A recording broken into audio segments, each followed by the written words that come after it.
Good morning, students.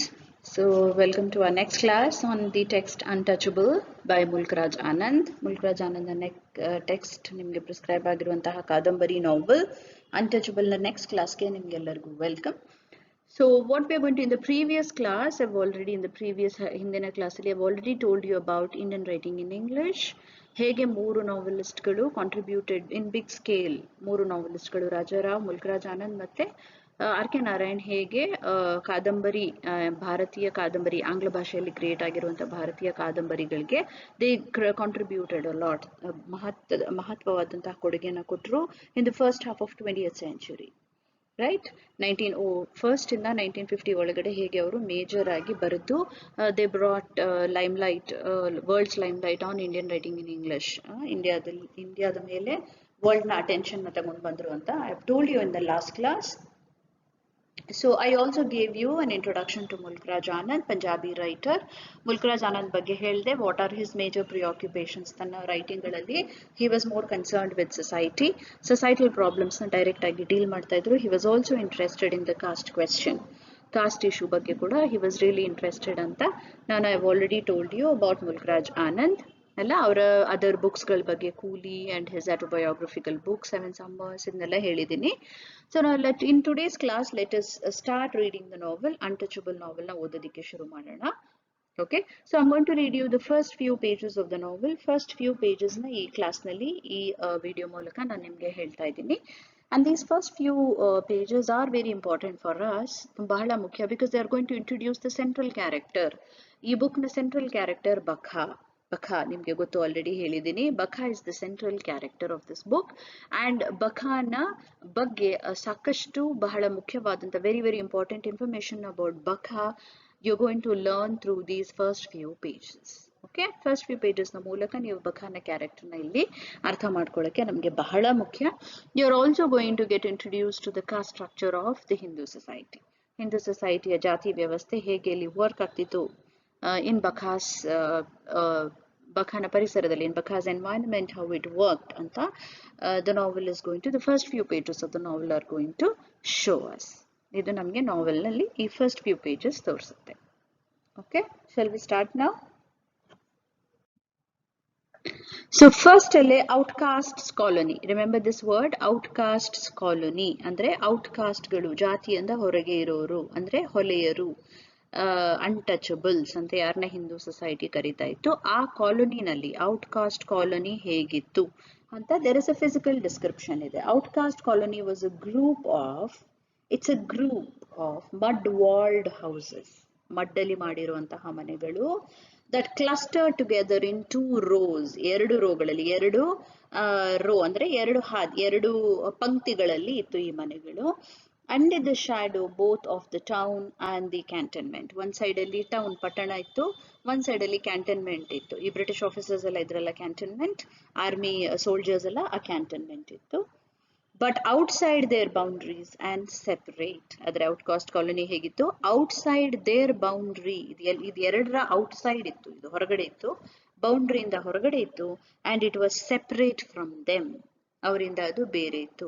So the very physical description itself shows you, ಈ physical description beginning physical 3 ಲೈನೇ ನಮ್ಗೆ ಹೇಳುತ್ತೆ, these outcast are treated separate, ಅವರನ್ನ separate ಆಗಿ ನೋಡಲಾಗಿದೆ. They are not part of the main town or the cantonment. ಇದು ಎರಡರೂ part ಅಲ್ಲ, they are separate, they are separated, separate ಮಾಡಿದ್ದಾರೆ ಅವ್ರನ್ನ.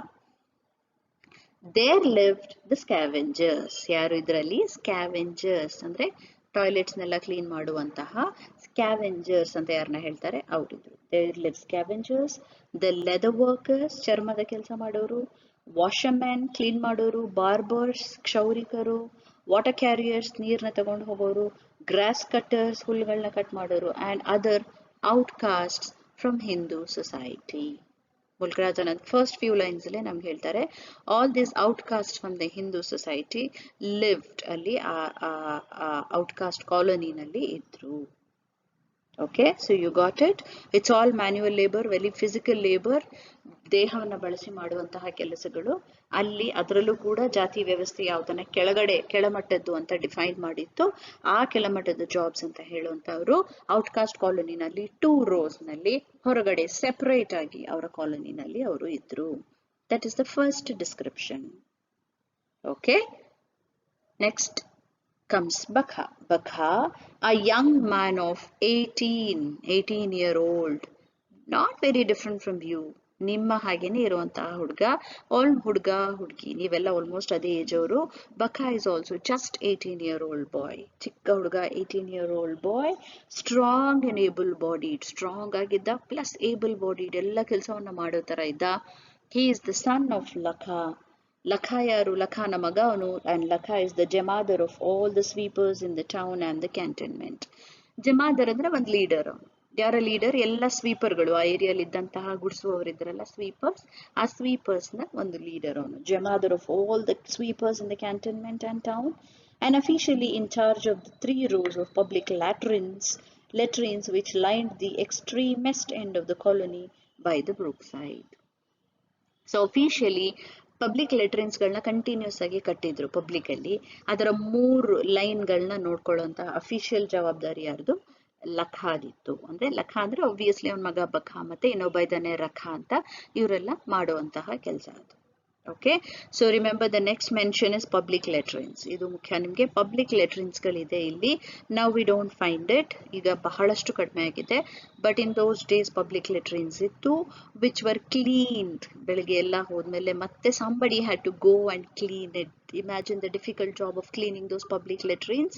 Imagine ಮಾಡಿ, that job was somebody's, and that job was ಲಖಾಸ್, ಬಖಾ, ರಖಾ ಮತ್ತೆ ಇವರ ಔಟ್ಕಾಸ್ಟ್ ಕಾಲೋನಿ ಅವರು ಮಾಡಬೇಕಿತ್ತು. Okay, so that is their job, that is their kind of family profession ಅಂತ ಹೇಳ್ಬೋದು ಅಲ್ವಾ. So that is what tells you, gives you a background to Bakha, ಬಖಾನ ಬಗ್ಗೆ background. ಹಾಗೆ ಬಖಾ ಇನ್ನು ಬ್ಯಾರಕ್ಗಳಲ್ಲಿ ಬ್ರಿಟಿಷ್ ರೆಜಿಮೆಂಟ್ ಎಲ್ಲ ಆಫೀಸರ್ ಸೋಲ್ಜರ್ಸ್ ಇದ್ರಲ್ಲ, ಅಲ್ಲೂ ಕೂಡ ಕೆಲಸ ಮಾಡ್ತಾ ಇದ್ದ. So this is Bakha's introduction to you. And his friends, ಅವನ ಫ್ರೆಂಡ್ಸ್ಗಳೆಲ್ಲ ಇದ್ದಾರೆ. ಛೋಟಾ, ರಾಮ್ ಚರಣ್, ಇದೆಲ್ಲ ಬಖಾನ ಫ್ರೆಂಡ್ಗಳು. So cleaning latrines is the family profession, but he has other friends like Chota, leather worker na maga, and Ram Charan, washerman na maga, and ಇವರೆಲ್ಲ ಬಖಾನ ಫ್ರೆಂಡ್ಗಳು.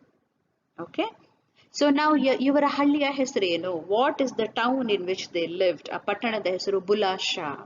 Okay, ಬುಲಾಶಾ ಅನ್ನೋದು ಅವರ ಪಟ್ಟಣದ ಹೆಸರು. Remember this.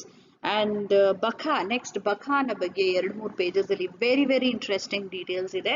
Remember, is a very young boy, very strong, very able bodied, very efficient worker, ತುಂಬಾ ಚೆನ್ನಾಗಿ work ಮಾಡ್ತಾನೆ. But he also is very different from others. Chota, Ram Charan ಇವರೆಲ್ಲರಿಗಿಂತ he is very different. How is he different? ಹೇಗೆ different ಅವನು? He is different because he has a lot of aspirations. ಹುಡುಗನಿಗೆ ಬಹಳಷ್ಟು ಆಸೆಗಳಿದೆ. He has a lot of hopes from life ಇಂದ ಅವನಿಗೆ ತುಂಬಾ hope ಇದೆ, ಆಸೆಗಳಿದೆ, aspirations ಇದೆ, and that makes him really different. ತನಗೆ ಇರುವಂತಹ situation he has not accepted as it is. ಇರೋ ಹಾಗೆ ಅವನು ಒಪ್ಕೊಂಡಿಲ್ಲ. He wants something different from life ಇಂದ ಅವನಿಗೆ ಏನೋ ಬೇರೆ ಬೇಕು. He wants something different. Life ಇಂದ ಅವನಿಗೆ ಏನೋ ಬೇರೆ ಬೇಕು. And he wants himself to be different. ಅವನಲ್ಲಿ ಅವನು ಬದಲಾವಣೆಯನ್ನ ನೋಡೋದಕ್ಕೆ ಇಷ್ಟಪಡ್ತಾನೆ. And that's why our Bakha is a very very dear ಬಾಯ್.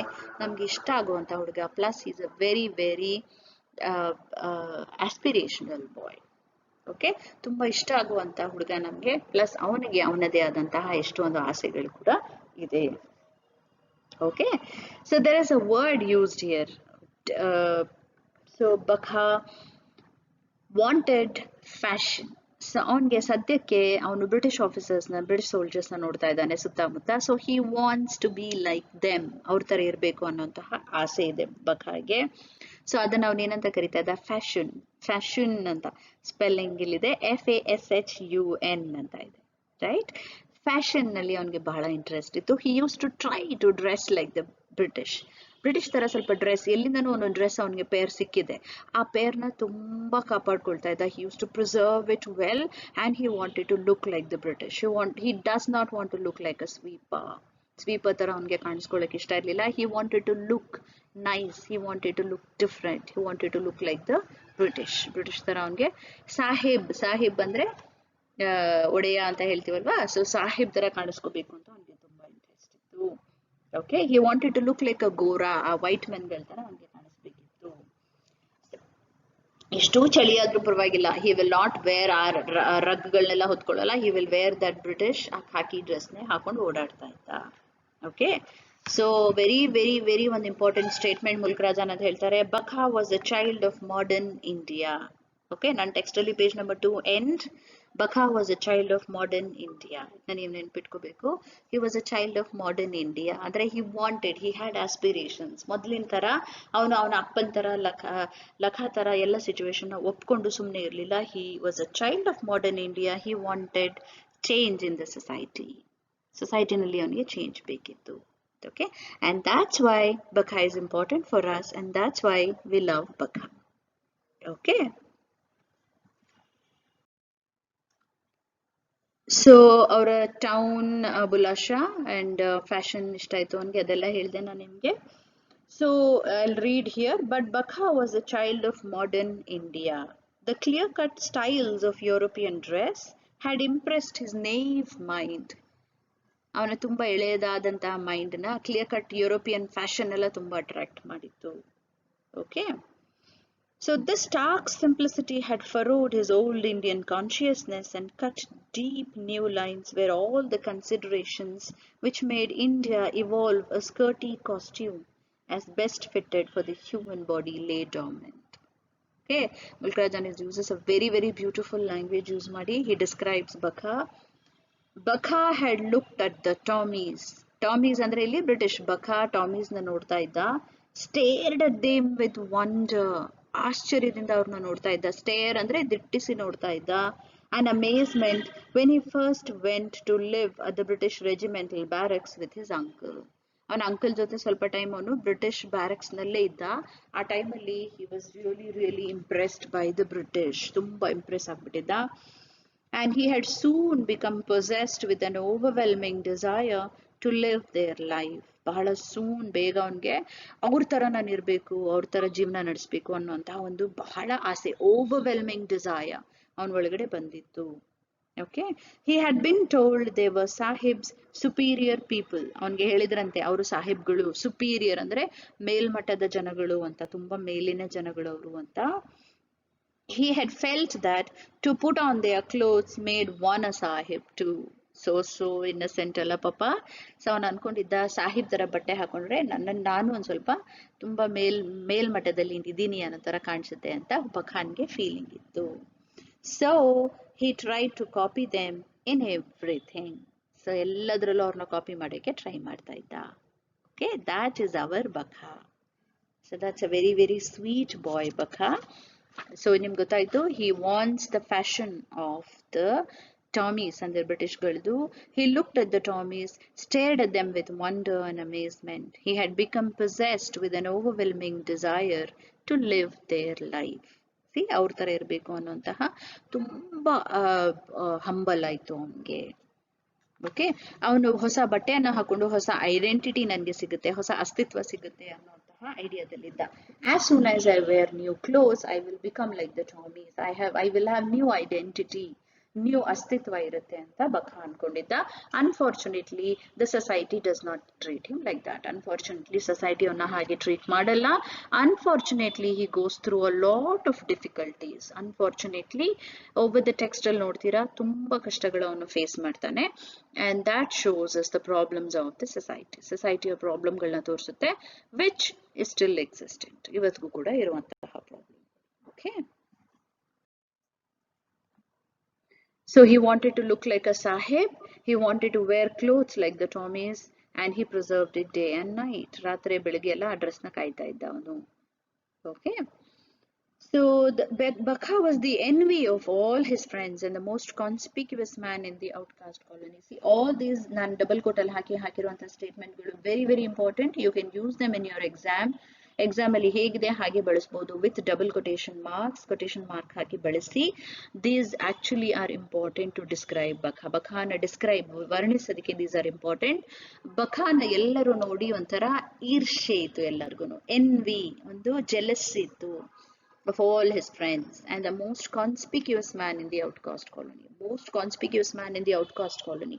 ಆ ಇಡೀ ಔಟ್ಕಾಸ್ಟ್ ಕಾಲೋನಿನಲ್ಲಿ ತುಂಬಾ ಎದ್ದು ಕಾಣ್ತಿದ್ದಂತಹ ಮೋಸ್ಟ್ ಕಾನ್ಸ್ಪಿಕ್ಯೂಸ್ ಹುಡುಗ ಯಾರು? ನಮ್ಮ ಬಖಾ. ಓಕೆ, ಫ್ರೆಂಡ್ಸ್ ಕೂಡ ಅವನನ್ನ ಆಗಾಗ ಅಣಕಿಸ್ತಾ ಇದ್ರು. ಪಿಲ್ಪಲಿ ಸಾಹೇಬ್ ಅಂತ ಹೇಳ್ತಾ ಇದ್ರು. Punjabi language Pilpili Sahib may be imitation, ಅಂದ್ರೆ ಒಬ್ಬರನ್ನ ನೋಡಿ ಇಮಿಟೇಟ್ ಮಾಡ್ತಾನೆ, ಅವನು ಅನುಕರಣೆ ಮಾಡ್ತಾನೆ ಅಂತ ಅವನನ್ನ ಫ್ರೆಂಡ್ಸ್ಗಳು ಯಾರನ್ನ ಅನುಕರಣೆ ಮಾಡ್ತಾನೆ? ಸಾಹೇಬ್ನ. ಸೊ ಇವನನ್ನೇ ಅವರು ಪಿಲ್ಪಲಿ ಸಾಹೇಬ್ ಅಂತ ಕರಿತಾ ಇದ್ರು. So that is the way friends ಸಾ. ಹೇಗೆ ಇಮಿಟೇಟ್ ಮಾಡಿದ್ರು ಕೂಡ ದೇ ವರ್ ಜೆಲಸ್ ಆಫ್ ಬಖಾ. ಬಖಾನ ಬಗ್ಗೆ, ಅವನು ತನ್ನನ್ನು ತಾನು ನೋಡ್ಕೊಳ್ತಿದ್ದ ಬಗ್ಗೆ ಎಲ್ಲರಿಗೂ ಒಂದು ಮಟ್ಟದ ಜೆಲಸಿ ಇತ್ತು. Okay, so that's about Bakha. So ಬಖಾನ ಬಗ್ಗೆ ನಮಗೆ 3-4 ಪೇಜಸ್ ಅಲ್ಲಿ ಮುಲ್ಕರಾಜನ ತುಂಬಾ ಚೆನ್ನಾಗಿ ಹೇಳ್ತಾರೆ. He gives a very very good picture of the boy Bakha. Okay, very also kind of sad picture. Next sudden ಆಗಿ ದಿನ ಶುರುವಾಗುತ್ತೆ. ಐ ಟೋಲ್ಡ್ ಯು ಆಲ್ರೆಡಿ, ನಿಮಗೆ ಫಸ್ಟ್ ಸೆಷನ್ ಅಲ್ಲಿ ಹೇಳಿದ್ದೆ, ಇದು ಬಖಾನ 24 hours ಲೈಫ್ ಅಲ್ಲಿ ನಡೆಯುವಂತಹ ಒಂದು ಸ್ಟೋರಿ ಇದು. ಬಖಾ ಬೆಳಿಗ್ಗೆ ಎದ್ದೊಳ್ತಾನೆ. ಹೇಗೆ ಎದ್ದೊಳ್ತಾನೆ? His father is scolding him, abusing him. ಬೈತಾ ಇದ್ದಾನೆ ಫಾದರ್. ಸಡನ್ ಆಗಿ get up oh you Bakha, you son of a pig, ಹಂದಿ ಮಗ, ಎದ್ದೋಳು, ಅದು ಇದು ಅಂತ his father is scolding him. And ಎದ್ದು get up and attend to the latrines or the sepoys will be angry. ಆ ಲೆಟ್ರಿನ್ಗಳನ್ನ ಕ್ಲೀನ್ ಮಾಡು, ಇಲ್ಲಾಂದ್ರೆ ಸಿಪಾಯಿಗಳು, ಸೈನಿಕರು ಬಂದು ಕೋಪ ಮಾಡ್ಕೊಳ್ತಾರೆ ಅಂತ ಅಪ್ಪ ಬೈತಾ ಇದ್ದ. So that's how Bakha got up. ಬಖಾನ ದಿನ ಹಾಗೆ ಶುರುವಾಯ್ತು. ಸೊ ನೆಕ್ಸ್ಟ್ ನಮ್ಗೆ ಬಖಾನ ಮನೆ ಹೇಗಿದೆ ಅಂತ ಒಂದು ಪಿಕ್ಚರ್ ಕೊಡ್ತಾರೆ. ಸೊ ಬಖಾಸ್ ಹೌಸ್ ಇಸ್ ಆಲ್ಸೋ ಹಾಗೇನೆ, it's a very very old house, mud house. ಹಾಗೆ ಔಟ್ಕಾಸ್ಟ್ ಕಾಲೋನಿ ಇರೋ ತರನೇ ಅವನ ಮನೇನು ಇದೆ. So all that is there. 2 bricks with a space in between. ಬಿಕ್ಕಲ್ಲಿ ಕಟ್ಟಿರುವಂತಹ ಇದು ಮನೆ ಅದು. And his sister is there. Sudden ಆಗಿ ನಾವು ಅವನ ಸಿಸ್ಟರ್ನ ಕೂಡ ನೋಡ್ತೀವಿ. And his sister is boiling some ವಾಟರ್ನ ಅಲ್ಲಿ ಬಾಯ್ಲ್ ಮಾಡ್ತಾ ಇದ್ದಾಳೆ. So his sister's name is Sohini. ತಂಗಿಯ ಹೆಸರು ಸೋಹಿನಿ. ಓಕೆ, and suddenly ಸೋಹಿನಿಯನ್ನ ನೋಡ್ತಾ ನೀರ್ ಬಾಯ್ಲ್ ಮಾಡುವಾಗ ಬಖಾ ರಿಮೆಂಬರ್ಸ್ ಹಿಸ್ ಮದರ್ ಇಲ್ಲ, she is dead, but Bakha remembers his mother very very fondly. ತುಂಬಾ ಪ್ರೀತಿಯಿಂದ ನೆನ್ಪು ಮಾಡ್ಕೊಳ್ತಾನೆ. To use the word, Mulk Raj Anand ಬಳಸೋ ವರ್ಡ್ ಕೈಂಡ್ನೆಸ್ ಪರ್ಸಾನಿಫೈಡ್. ಬಖಾನ ಅಮ್ಮ ಕೈಂಡ್ನೆಸ್ ಪರ್ಸಾನಿಫೈಡ್ ಅಂತೆ, ಅಂದ್ರೆ ಕರುಣೆಯೇ ಒಂದು ಮೂರ್ತಿ ತರ ಬಂದ ಹಾಗೆ ಇದ್ರು ಅವರಮ್ಮ. So she was really really loving, caring, affectionate mother. Cook ಮಾಡಿ ಬಖನ್ಗೆ ಟೀ ಕೊಡ್ತಾ ಇದ್ರು, ಊಟ ಎಲ್ಲ ಕೊಡ್ತಾ ಇದ್ರು, ಬಿಸಿ ಬಿಸಿ ಊಟ. Bakha remembers his mother. Miss ಮಾಡ್ಕೊಳ್ತಾನೆ ಎಲ್ಲೋ Bakha. So all this happened, and then father is bully, always abuser. father ಬೈತಾ ಇರೋದನ್ನ ನೋಡ್ತೀವಿ ನಾವು. is not a very affectionate person. ತುಂಬಾ ಪ್ರೀತಿಯಿಂದ ಏನೋ ಅವ್ನು ಮಾತಾಡ್ಸಲ್ಲ, ಲೈಕ್ ಬಖಾಸ್ ಮದರ್. ಸಡನ್ಲಿ ಇನ್ನೊಬ್ರು ಯಾರೋ ಹೊರಗಡೆ ಬೈತಾರೆ. Oh Bakhya, you scoundrel of a sweeper son, come and clear a latrine for me. ಬಾ ಬೇಗ ಲೆಟ್ರಿನ್ ಕ್ಲಿಯರ್ ಮಾಡು, ನನ್ಗೆ ಹೋಗಕ್ ಆಗ್ತಾ ಇಲ್ಲ ಅಂತ ಯಾರೋ ಹೊರಗಡೆಯಿಂದ ಬೊಬ್ಬೆ ಹಾಕ್ತಾರೆ. And who is that? ಯಾರದು? That is Havildar Charat Singh. ಅದು Havildar Charat Singh. Who is he? Quotation ಅಲ್ಲಿ ಹಾಕಿದ್ದೆ ನೋಡಿ, the famous hockey player of the 30th Dogras regiment. ಬೇರೆ ಬೇರೆ ಚಿಕ್ಕ ಚಿಕ್ಕ ಹಾಕಿ ಗ್ರೂಪ್ಸ್ ಇತ್ತಲ್ಲ ಅಲ್ಲಿ ಒಂದು, ಅದರಲ್ಲಿ 30th ಡೋಗ್ರಾಸ್ ರೆಜಿಮೆಂಟ್ ಅಂತ ಅದ್ರ ಹೆಸರು. ಅದರ ಅಲ್ಲಿ ಫೇಮಸ್ ಹಾಕಿ ಪ್ಲೇಯರ್ ಯಾರು? ಚರತ್ ಸಿಂಗ್, ಹವಿಲ್ದಾರ್ ಚರತ್ ಸಿಂಗ್. ಒಬ್ಬ ಸೋಲ್ಜರ್ ಕೂಡ ಅವನು, and he is a hockey player. ಅವನು ಬಂದು ಹೊರಗಡೆ ಬೊಬ್ಬೆ ಹಾಕ್ತಾನೆ. Okay, so is a small thin man. Havildar Charat Singh ಬಗ್ಗೆ ಕ್ಯಾರೆಕ್ಟರ್ ಆಲ್ಸೋ ಡಿಸ್ಕ್ರಿಪ್ಷನ್ ಇದೆ ಇಲ್ಲಿ ನೋಡ್ಕೊಳ್ಳಿ. Is a small thin man, ಚಿಕ್ಕ ಥಿನ್ ಹುಡುಗ, ಥಿಕ್ಕ ಮನುಷ್ಯ. ಅವನ ಇದು ಗಂಡಸು. Naked except for a loin cloth. ಏನು ಹಾಕಿರ್ಲಿಲ್ಲ ಬಟ್ಟೆ, ಒಂದು ಲಾಯಿನ್ ಕ್ಲೋತ್, ಒಂದು ದಾರ ಮಾತ್ರ ಇತ್ತು ಅವನ ಹೆಗಲ ಸುತ್ತ. obviously upper caste. Stood outside with a small brass jug in his left hand ಅಲ್ಲಿ brass jug ನ ಹಿಡ್ಕೊಂಡಿದ್ದ. And round white cotton skull cap on his head, one cotton cap na ಹಾಕೊಂಡಿದ್ದ. Okay, it was Havildar Charat Singh, famous hockey player of 30th Dogras Regiment. celebrated for his humor as for the fact with which characteristic Indian openness he acknowledged that he suffered from chronic piles. Okay, very funny. He's also very humorous ante. Humorous andre very funny joke ಎಲ್ಲ ಮಾಡ್ತಾ ಇದ್ದ. Plus ಮುಲ್ಕರಾಜ್ ಅನ್ನೋದೊಂದು very important statement ಹೇಳ್ತಾರೆ, characteristic Indian openness. Indian ಜನಗಳು usually open ಆಗಿ ಕೆಲವು ವಿಷಯಗಳನ್ನ discuss ಮಾಡ್ತಾರಂತೆ. ಹಾಗೇನೆ ಕ್ಯಾರೆಕ್ಟರಿಸ್ಟಿಕ್ ಇಂಡಿಯನ್ ಓಪನ್ನೆಸ್ ತರ ಹವಿಲ್ದಾರ್ ಚರತ್ ಸಿಂಗ್ ಕೂಡ ತನ್ನ ಪೈಲ್ಸ್ ಬಗ್ಗೆ ಓಪನ್ ಆಗಿ ಹೇಳ್ತಾರೆ. Piles is a problem with defecation, ಇಲ್ಲ ನಂಬರ್ 2 ಮಾಡುವಾಗ ಆಗುವಂತಹ problem. So that problem Havildar Charat Singh also had and he talked about it openly. Open ಆಗಿ ಅದ್ರ ಬಗ್ಗೆ ಡಿಸ್ಕಸ್ ಮಾಡ್ತಾ ಇದೆಯಾ. So is basically a very humorous and a very funny person. Some place he is also very sympathetic. ಎಲ್ಲೋ ಒಂದ್ ಕಡೆ ಅವನಲ್ಲಿ ಸ್ವಲ್ಪ ಒಂದು ಮಟ್ಟದ ಒಂದು ಕರುಣೆ ಒಂದು ಕೂಡ ಇತ್ತು. ದಟ್ ವಿ ಸಿ ಮುಂದೆ ನೋಡ್ತೀವಿ ನಾವು. ಓಕೆ, ಸೊ ಹಾಗೆ ಬಖಾನ ಬೈದ. So Havildar Charat Singh, who had the Hindu instinct for immaculate cleanliness, was puzzled when he emerged from his painful half an hour in the latrines and caught sight of Bakha. Sudden agi avanigu kuda Hindu instinct for Immaculate cleanliness ಅಂದ್ರೆ ತುಂಬಾ clean ಆಗಿರ್ಬೇಕು ಅನ್ನೋದು ಒಂದು Hindu instinct, ಹಿಂದೂಗಳ feeling ಅಂತ ಮುಲ್ಕರಾಜ್ ಆನಂದ್ ಹೇಳ್ತಾರೆ. So ಅದು ಹವಿಲ್ದಾರ್ ಚರತ್ ಸಿಂಗು ಇತ್ತು. ಆ ಫೀಲಿಂಗ್ ಇಂದ ಅವನು ಹೇಗೋ ಅರ್ಧ ಗಂಟೆ ಲೆಟರ್ ನಲ್ಲಿ ಕುತ್ಕೊಂಡು ಹೊರಗಡೆ ಬಂದಾಗ ಸಡನ್ ಆಗಿ ಹಿ ಸೀಸ್ ಬಖಾನ ನೋಡ್ತಾನೆ. He was a low caste man who seemed clean. See the prejudice of the society, low caste ಮೆನ್ಗಳು ಕ್ಲೀನ್ ಇರಲ್ಲ ಅನ್ನೋದು ಸೊಸೈಟಿಯ ಒಂದು ಪ್ರೆಜುಡೀಸ್, ಅಂದ್ರೆ ಒಂದು ಪ್ರೀ ಕನ್ಸೀವ್ಡ್ ಐಡಿಯಾ, ಮೈಂಡ್ ಅಲ್ಲಿ ಇಟ್ಕೊಳ್ಳುವಂತಹ ಐಡಿಯಾ. ಬಟ್ ಅದಕ್ಕೆ ವಿರುದ್ಧವಾಗಿ ಬಖಾ ದೇರ್ ಕ್ಲೀನಿಂಗ್ ದ ಲೆಟ್ರಿನ್ಸ್, ಬಟ್ ತುಂಬಾ ಕ್ಲೀನ್ ಆಗಿ ಕಾಣಿಸ್ತಾ ಇದ್ದ ಹುಡುಗ. ಅದನ್ನ ಹವಿಲ್ದಾರ್ ಚರತ್ ಸಿಂಗ್ ನೋಟ್ ಮಾಡ್ದ. Okay, he became rather self-conscious. The prejudice of the twice-born high-caste Hindu against stink, even though he saw not the slightest suspicion of it in Bakha rising into his mind. Sudden ಆಗಿ ಸ್ವಲ್ಪ conscious ಕೂಡ ಆಗ್ಬಿಟ್ಟ. ನಾನೇ clean ಇಲ್ವಲ್ಲ, ಆ ಹುಡುಗ ಅಷ್ಟು clean ಇದಾನಲ್ಲ ಅಂತ ಚರತ್ ಸಿಂಗ್ ಸಡನ್ ಆಗಿ ಕಾನ್ಶಿಯಸ್ ಆದ. ಬಟ್ ಆಬ್ವಿಯಸ್ಲಿ ಅವನ ಒಳಗಡೆ ಇರುವಂತಹ ಸುಪೀರಿಯರ್ ಸೆನ್ಸ್, ನಾನು ತುಂಬಾ ಮೇಲ್ಜಾತಿ ಅವನು ಅನ್ನೋಂಥದ್ದು, ಆ ಇದನ್ನ ಹೊರಗಡೆ ಬರಕ್ ಬಿಡಲ್ಲ. ಸಡನ್ಲಿ ಹಿ ಸ್ಟಾರ್ಟೆಡ್ ಅಗೇನ್ ತನ್ನ ಒಂದು ಇದನ್ನ ತೋರ್ಸೋದಕ್ಕೆ, ಪವರ್ನ ತೋರ್ಸಕ್ಕೆ ಶುರು ಮಾಡ್ತಾನೆ. Okay, he smiled complacently. Then, however, he forgot his high caste, and the ironic smile on his face became a childlike laugh. ಒಂದು ನಿಮಿಷಕ್ಕೆ ಅವನು ತನ್ನ ಹೈ ಕಾಸ್ಟ್ ಸೊಸೈಟಿಯನ್ನ ಮರೆತುಬಿಟ್ಟು ಒಂದು ಚೈಲ್ಡ್ ಲೈಕ್ ಲಾಫ್ ಅಂದ್ರೆ ಒಂದು ಮಗುವಿನ ತರ ನಕ್ಕದ. ಯಾರನ್ನ ನೋಡಿ? ಬಖಾನ ನೋಡಿ. Okay, so that's a very beautiful scene where Bakha is getting a good welcome or good look, ಎಲ್ಲೋ ಒಂದು ಒಳ್ಳೆ ದೃಷ್ಟಿಯಿಂದ ಯಾರೋ ಒಬ್ರು ಅವನನ್ನ ನೋಡ್ತಾ ಇದ್ದಾರೆ. Right, you are becoming a gentleman oh Bakhya, where did you get the uniform? Sudden ಆಗಿ ಹವಿಲ್ದಾರ್ ಚರತ್ ಸಿಂಗ್ ನೀ ಒಬ್ಬ ಜೆಂಟಲ್ಮ್ಯಾನೇ ಆಗ್ಬಿಡ್ತಾ ಇದೆಯಲ್ಲ, ಎಲ್ಲಿಂದ ಸಿಕ್ತು ಆ ಯೂನಿಫಾರ್ಮ್ ನಿನ್ಗೆ ಅಂತ ಕೇಳ್ದ. Bakha was shy, knowing he had no right to indulge in such luxuries as aping the high caste people. ಪಾಪ ಬಖಾಗೆ ಸಡನ್ ಆಗಿ ನಾಚಿಕೆ ಆಯ್ತು.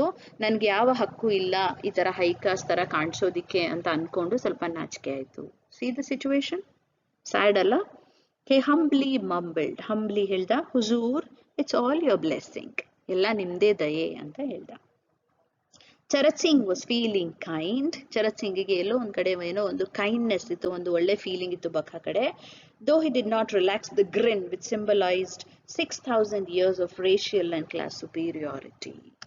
See, ಮುಲ್ಕರಾಜ್ ಆನಂದ್ ಹೇಳ್ತಾ ಇದ್ದಾರೆ 6,000 ವರ್ಷದ ರೇಷಿಯಲ್ ಅಂದ್ರೆ ಒಂದು ವರ್ಣ ಮತ್ತೆ ಒಂದು ಕ್ಲಾಸ್, ಒಂದು ವರ್ಗದ ತಾರತಮ್ಯ, ಇದು ಸುಪೀರಿಯಾರಿಟಿ, ನಾನ್ ಮೇಲು ಅನ್ನೋದು ಹವಿಲ್ದಾರ್ ಚರತ್ ಸಿಂಗು ಕೂಡ ಇತ್ತು. ಸಿ, ಮುಲ್ಕರಾಜ್ ಆನಂದ್ ಎಲ್ಲೋ ಒಂದು ಹಿಸ್ಟ್ರಿನ ಹೇಳ್ತಾ ಇದ್ದಾರೆ, 6,000 years ಆಫ್ ಹಿಸ್ಟ್ರಿ ಇದೆ ಈ ತರದ ಮೇಲ್ವರ್ಗ ಕೆಳವರ್ಗ ಅನ್ನೋಂತಹ ಐಡಿಯಾಗೆ ಅಂತ. ರೈಟ್, ಅದಿದ್ರು ಕೂಡ ಎಲ್ಲೋ ಒಂದ್ ಕಡೆ ನಕ್ಕಿ ಅವನು ಒಂದು ಕೈಂಡ್ನೆಸ್ ಇತ್ತು, ಕರುಣೆ ಇತ್ತು ಅವನ್ಗೆ. ಚರತ್ ಸಿಂಗ್ ಏನೋ ಒಂದು ಪ್ರಾಮಿಸ್ ಮಾಡ್ದ. ಕಮ್ ದಿಸ್ ಆಫ್ಟರ್ನೂನ್ ಬಖಾ, ಈ ಮಧ್ಯಾಹ್ನ ಬಾ, I will give you a hockey stick, ನಿನ್ಗೊಂದು ಹಾಕಿ ಸ್ಟಿಕ್ ಕೊಡ್ತೀನಿ ಅಂತ ಹೇಳ್ದ. ದಟ್ಸ್ ನೈಸ್ ಅಲ್ಲ, ಗುಡ್ ಜೆಸ್ಚರ್. ಬಾ, ಒಂದು ಹಾಕಿ ಸ್ಟಿಕ್ ಕೊಡ್ತೀನಿ ಅಂತ ಹೇಳ್ದ. Because Bakha played hockey really well because hockey ಅಂದ್ರೆ ಬಖಾ ತುಂಬಾ ಚೆನ್ನಾಗಿ ಆಟ ಆಡ್ತಾನೆ ಅಂತ ಗೊತ್ತಿತ್ತು.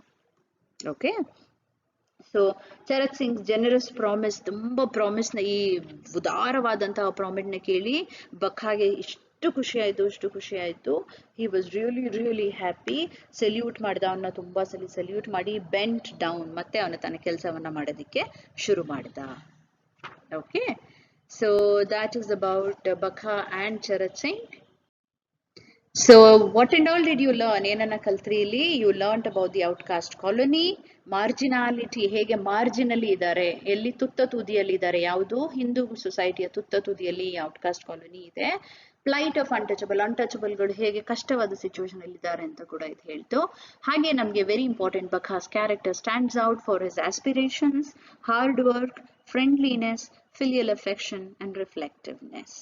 ರೈಟ್, ಅವನ ಕ್ಯಾರೆಕ್ಟರಿಸ್ಟಿಕ್ಸ್ಗಳಿದು. ಅವನಿಗೆ ಆಸ್ಪಿರೇಷನ್ ಇದೆ, ಆಸೆಗಳಿದೆ, ಹಾರ್ಡ್ ವರ್ಕ್ ಇದೆ, ಕಷ್ಟಪಡ್ತಾನೆ, ಫ್ರೆಂಡ್ಲಿ ಆಗಿದ್ದಾನೆ, ಫಿಲಿಯಲ್ ಅಫೆಕ್ಷನ್, ತನ್ನ ಫ್ಯಾಮಿಲಿ ಬಗ್ಗೆ, ತನ್ನ ಅಪ್ಪ ಅಮ್ಮನ ಬಗ್ಗೆ ತುಂಬಾ ಪ್ರೀತಿ ಇದೆ, ಪ್ಲಸ್ ರಿಫ್ಲೆಕ್ಟಿವ್ನೆಸ್, ತನ್ನ ಬಗ್ಗೆ ತಾನು ಯೋಚನೆ ಮಾಡುವಂತಹ ಒಂದು ಕೆಪಾಸಿಟಿ ಕೂಡ ಅವನಿಗೆ ಇದೆ. Also you saw about Charat Singh ಕೂಡ ನೋಡಿದ್ರಿ, kind of representative of that prejudiced Hindu ಸೊಸೈಟಿಯ ರೆಪ್ರೆಸೆಂಟೇಟಿವ್ ಪ್ರತಿನಿಧಿ ಅವನು ಹಾಗಿದ್ರು ಕೂಡ there is some kind of small kindness in him, ಎಲ್ಲೋ ಒಂದು ಕರುಣೆ ಕೂಡ ಅವನಲ್ಲಿ ಇದೆ. All this you have learnt in the first few pages. ಇದನ್ನೆಲ್ಲ ಕಲ್ತಿದ್ದೀರಾ. Let's go to the next in the next class. Okay, I'll stop here. Thank you.